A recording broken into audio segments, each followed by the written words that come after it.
There is an ancient proverb that says, it's very difficult to find a black cat in a dark room, especially when there is no cat. I find this a particularly apt description of science and how science works. Bumbling around in a dark room, bumping into things, trying to figure out what shape this might be, what that might be. There are reports of a cat somewhere around. They may not be reliable, they may be, and so forth and so on. Now, I know this is different than the way most people think about science. Science, we generally are told, is a very well-ordered mechanism for understanding the world, for gaining facts, for gaining data, that it's rule-based, that scientists use this thing called the scientific method, and we've been doing this for 14 generations or so now.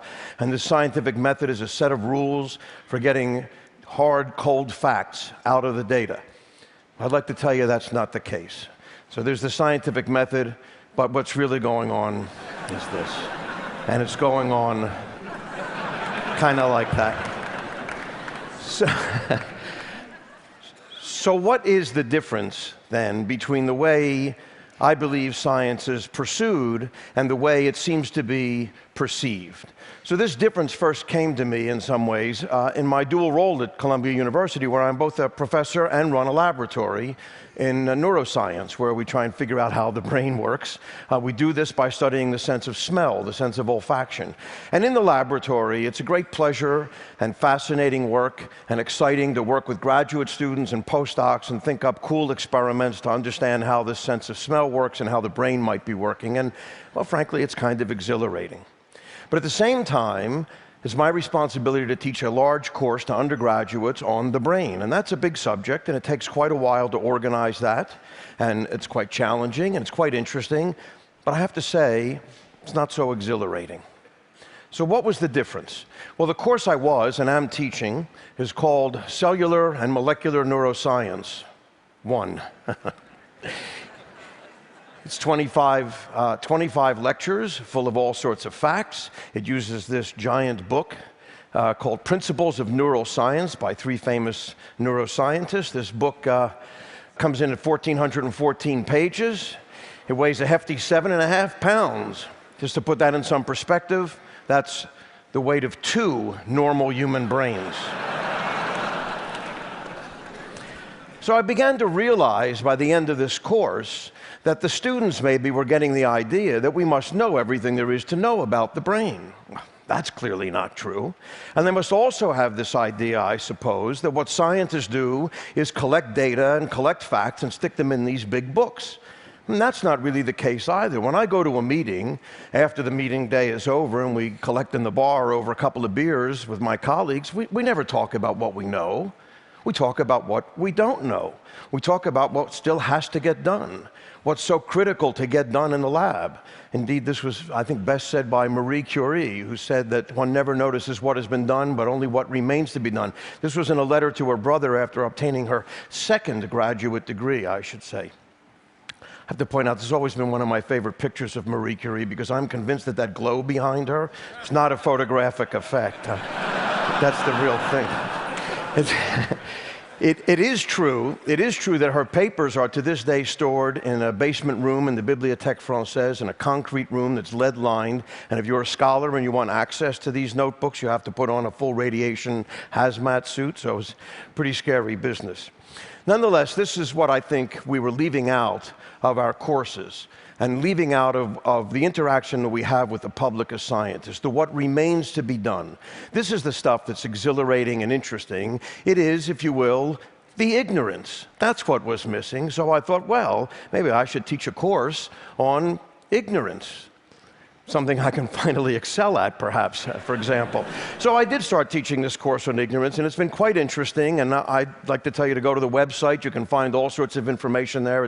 It's wide open, and it's been really quite an interesting time for me to meet up with other scientists who come in and talk about what it is they don't know. Now, I use this word ignorance, of course, to be at least in part intentionally provocative, because ignorance has a lot of bad connotations, and I clearly don't mean any of those. So I don't mean stupidity.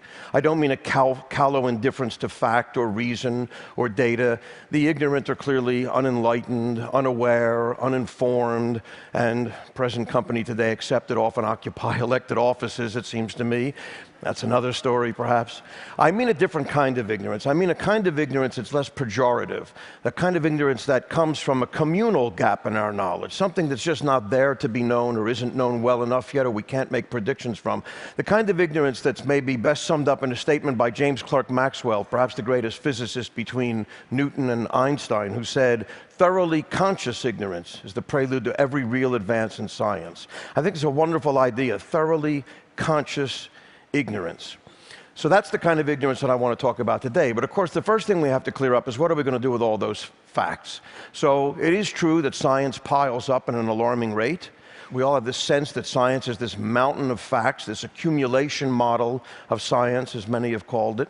And it seems impregnable, it seems impossible. How can you ever know all of this? And indeed, the scientific literature grows at an alarming rate. In 2006, there were 1.3 million papers published. There's about a 2.5% yearly growth rate. And so last year we saw over 1.5 million papers being published. Divide that by the number of minutes in a year, and you wind up with 3 new papers per minute. So I've been up here a little over 10 minutes. I've already lost 3 papers. I have to get out of here, actually. I have to go read.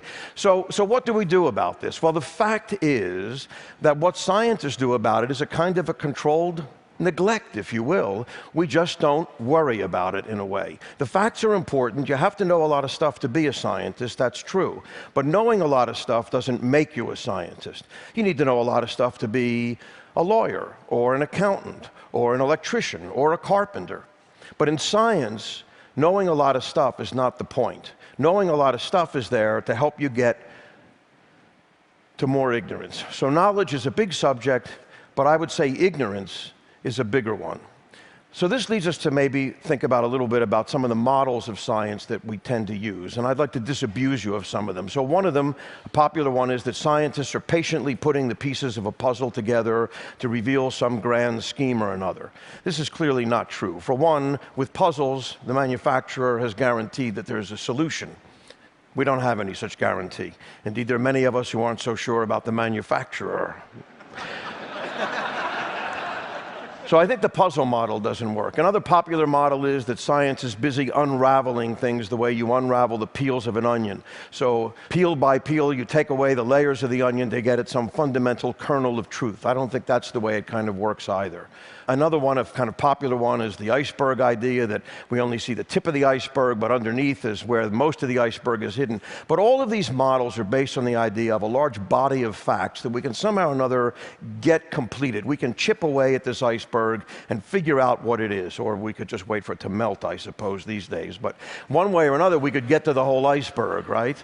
Or make it manageable. But I don't think that's the case. I think what really happens in science is a model more like the magic well, where no matter how many buckets you take out, there's always another bucket of water to be had, or my particularly favorite one, with the effect and everything, the ripples on a pond. So if you think of knowledge being this ever-expanding ripple on a pond, the important thing to realize is that our ignorance, the circumference of this knowledge, also grows with knowledge. So that knowledge generates ignorance. This is really well said, I thought, by George Bernard Shaw. This is actually part of a toast that he delivered to celebrate Einstein at a dinner celebrating Einstein's work, in which he claims that science just creates more questions than it answers. I find that kind of glorious, and I think he's precisely right. Plus, it's a kind of job security. As it turns out, he kind of cribbed that from the philosopher Immanuel Kant, who 100 years earlier had come up with this idea of question propagation, that every answer begets more questions. I love that term, question propagation, this idea of questions propagating out there.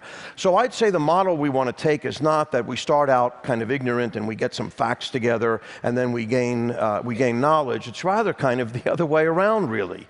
What do we use this knowledge for? What are we using this collection of facts for? We're using it to make better ignorance, to come up with, if you will, higher quality ignorance. Because, you know, there's low quality ignorance and there's high quality ignorance. It's not all the same. Scientists argue about this all the time. Sometimes we call them bull sessions, sometimes we call them grant proposals, but nonetheless, that's what the argument is about. It's the ignorance, it's the what we don't know, it's what makes a good question. So how do we think about these questions? I'm going to show you sort of a graph that shows up quite a bit on happy hour posters in various science departments. This graph asks the relationship between what you know and how much you know about it. So what you can know anywhere from nothing to everything, of course, and how much you know about it can be anywhere from a little to a lot. So let's put a point on the graph. There's an undergraduate. Doesn't know much, but they have a lot of interest. They're interested in almost everything. Now you look at a master's student a little further along in their education, and you see they know a bit more, but it's been narrowed somewhat. And finally, you get your PhD, where it turns out you know a tremendous amount about almost nothing. What's really disturbing is the trend line that goes through that. Because, of course, when it dips below the zero axis there, it gets into a negative area. That's where you find people like me, I'm afraid. But the important thing here is that this can all be changed. This whole view can be changed by just changing the label on the x-axis. So instead of how much you know about it, we could say, what can you ask about it? So yes, you do need to know a lot of stuff as a scientist, but the purpose of knowing a lot of stuff is not just to know a lot of stuff, that just makes you a geek, right? Knowing a lot of stuff, the purpose is to be able to ask lots of questions, to be able to frame thoughtful, interesting questions, because that's where the real work is. So let me give you a quick idea of a couple of these sorts of questions. I'm a neuroscientist, so how would we come up with a question in neuroscience? Because it's not always quite so straightforward. So for example, we could say, well, what is it that the brain does? Well, one thing the brain does, moves us around. We walk around on two legs. That seems kind of simple somehow or another. I mean, virtually everybody over 10 months of age kind of walks around on two legs, right? So that maybe is not that interesting. So instead, maybe we want to choose something a little more complicated to look at. How about the visual system? There it is, the visual system. I mean, we love our visual systems. We do all kinds of cool stuff. Indeed, there are over 12,000 neuroscientists who work on the visual system, from the retina to the visual cortex, in an attempt to understand not just the visual system, but to also understand how general principles of how the brain might work. But now here's the thing. Our technology has actually been pretty good at replicating what the visual system does. We have TV, we have movies, we have animation, we have photography, we have pattern recognition, all of these sorts of things. They work differently than our visual systems in some cases, but nonetheless, we've been pretty good at making a technology work like our visual system. Somehow or another, 100 years of robotics, you never saw a robot walk on two legs, because robots don't walk on two legs, because it's not such an easy thing to do. 100 years of robotics, and we can't get a robot that can move more than a couple steps one way or the other. You ask them to go up an inclined plane, and they fall over. Turn around, and they fall over. It's a serious problem. So what is it that's the most difficult thing for a brain to do? What ought we to be studying? Perhaps it ought to be walking on two legs, or the motor system. I'll give you an example from my own lab, my own particularly smelly questions, since we work on the sense of smell.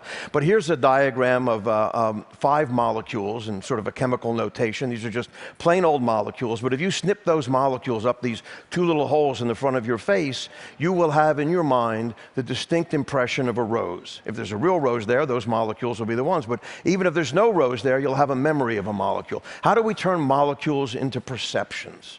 What's the process by which that could happen? Here's another example. 2 very simple molecules, again in this kind of chemical notation. Might be easier to visualize than this way. So the gray circles are carbon atoms, the white ones are hydrogen atoms, and the red ones are oxygen atoms. Now, these 2 molecules differ by only 1 carbon atom and 2 little hydrogen atoms that ride along with it. And yet one of them, heptyl acetate, has the distinct odor of a pear. And hexyl acetate is unmistakably banana. So there are 2 really interesting questions here, it seems to me. One is, how can a simple little molecule like that create a perception in your brain that's so clear as a pear or a banana? And secondly, how the hell can we tell the difference between 2 molecules that differ by a single carbon atom? I mean, that's remarkable to me. Clearly the best chemical detector on the face of the planet. You don't even think about it, do you?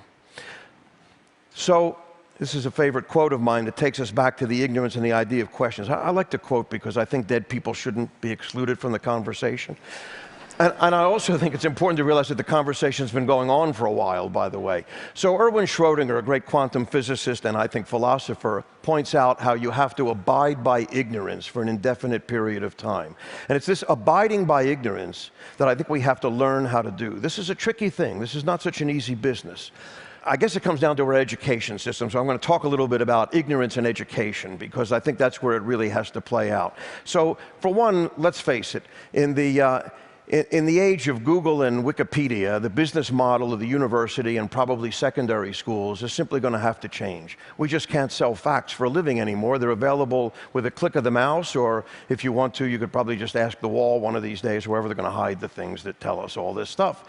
So what do we have to do? We have to give our students a taste for the boundaries, for what's outside that circumference, for what's outside the facts, what's just beyond the facts. How do we do that? Well, one of the problems, of course, turns out to be testing. We currently have an educational system which is very efficient, but is very efficient in a rather bad thing. So in second grade, all the kids are interested in science, the girls and the boys. They like to take stuff apart, they have great curiosity, they like to investigate things, they go to science museums, they like to play around. They're in second grade. They're interested. But by 11th or 12th grade, fewer than 10% of them have any interest in science whatsoever, let alone a desire to go into science as a career. So we have this remarkably efficient system for beating any interest in science out of everybody's head. Is this what we want?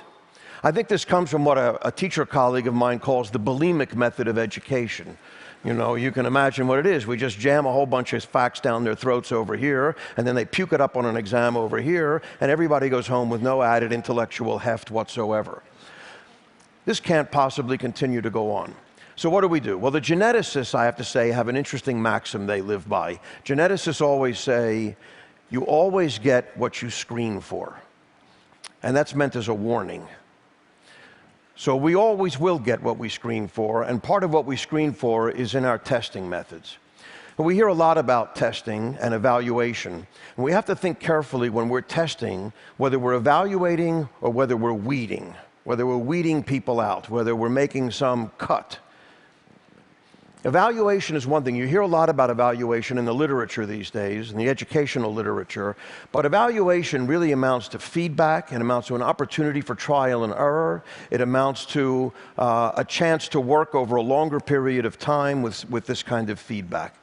That's different than weeding, and usually I have to tell you when people talk about evaluation, evaluating students, evaluating teachers, evaluating schools, evaluating programs, that they're really talking about weeding. And that's a bad thing, because then you will get what you select for, which is what we've gotten so far. So I'd say what we need is a test that says, what is X? And the answers are, I don't know, because no one does. Or what's the question, even better? Or, you know what, I'll look it up. I'll ask someone. I'll phone someone. I'll find out. Because that's what we want people to do, and that's how you evaluate them. And maybe for the advanced placement classes, it could be, here's the answer, what's the next question?